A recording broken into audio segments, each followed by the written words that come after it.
Hi, I'm Roger Warner, and my YouTube channel is Warner's Wheeling About, and my Facebook is No Access UK Public EV Charge Network.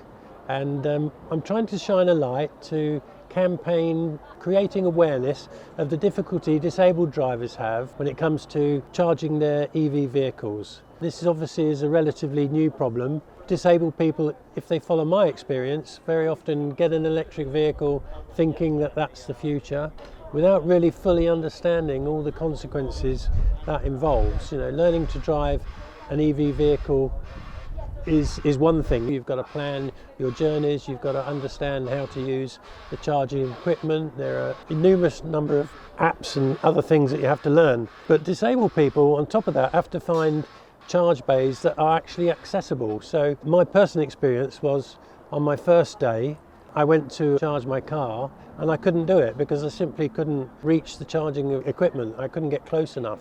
So I began to make videos about this on my YouTube channel, and that began to get a lot of response from people that could see that they may be perhaps facing the same dilemma when they changed to an EV. I was very happy to be invited here today by FastNed to see this new hub that they've launched today. And my first impression was, when I arrived at the car park here, the Park and Ride, it's very obvious.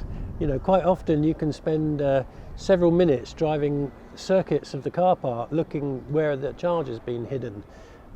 Whereas that's not the case with FastNed.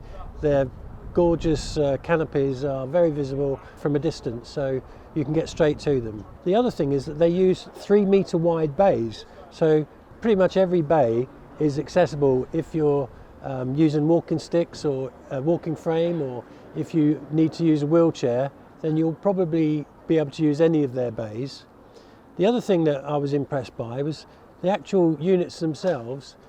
Even though it's a 300 kilowatt cable and a water-cooled cable, which means it's very big and very heavy, they have a suspension arm which pivots on the top of the machine, so that really takes the majority of the weight of the cable. And finally, the other thing that surprised me was, because with the Mini the charge flap is on the driver's side, which is, you know, different from most cars, the cable was actually long enough to stretch right over the top of the Mini and still quite easy to plug into the car. So my impressions are fantastic. You know, if every charge hub was like this, then there wouldn't be many problems.